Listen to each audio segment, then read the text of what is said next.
Lecture 15, The Expanding English Vocabulary.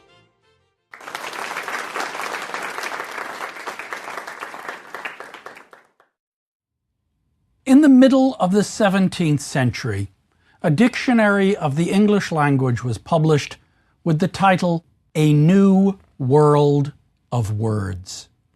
My subject in this lecture is that new world of words, and I mean that in several ways. Certainly, during the period that the great vowel shift was going on, the English language's vocabulary was also changing dramatically. New words were coming in from science, from colonial exploration and exploitation, from ways of understanding and from structures of experience, from all forms of new coinages and all languages of the world, European and non-European. The new world of words evokes the sense that English drew its vocabulary from the globe. And just as the search for a new world brought economic riches to the old, so it brought linguistic riches to the old.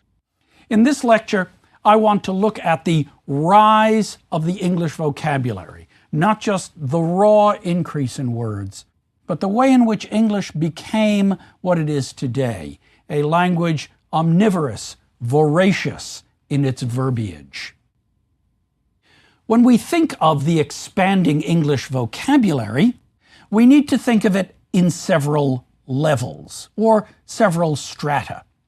The earliest set of terms to come in the period I'm discussing now, the mid-15th century, were terms that were called inkhorn terms. That is, words coined from Latin or Greek, and they were coined for educated effect or for sonic power. They were called inkhorn terms because they seemed to come right out of the inkwell or right out of the inkhorn.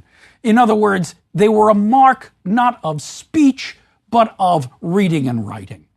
And even though they were a mark of education by the user, they could be the object of derision by those who felt that they had little rational basis in the history of the language. What are some of these inkhorn terms from this period of time that are still in the English language? Here are a few of them in alphabetical order. Allurement, anachronism, autograph, capsule, dexterous, disregard. That, by the way, is not an early inkhorn, but a late inkhorn term that's first used by John Milton. Erupt and meditate. Now, what you can hear in the inkhorn words is that they are polysyllabic, that they are words of Latin or Greek origin, and that they are built up of roots with prefixes and suffixes. Inkhorn terms fill the learned prose of the early modern period. In poetry, the corresponding term for inkhorn is aureate. Aureate diction. Aureate means golden. New coinages and new loans were brought in, and this was called aureation because the words appeared glistening or golden in their Latinity. There was the belief, as we've seen throughout the course, that English was a mutable language. We live, as Caxton said, under the domination of the moon. Things are transitory. As Chaucer put it in Troilus and Cressade, meanings change, and regional variation makes it hard for us to understand what someone in a different part of the country may be saying.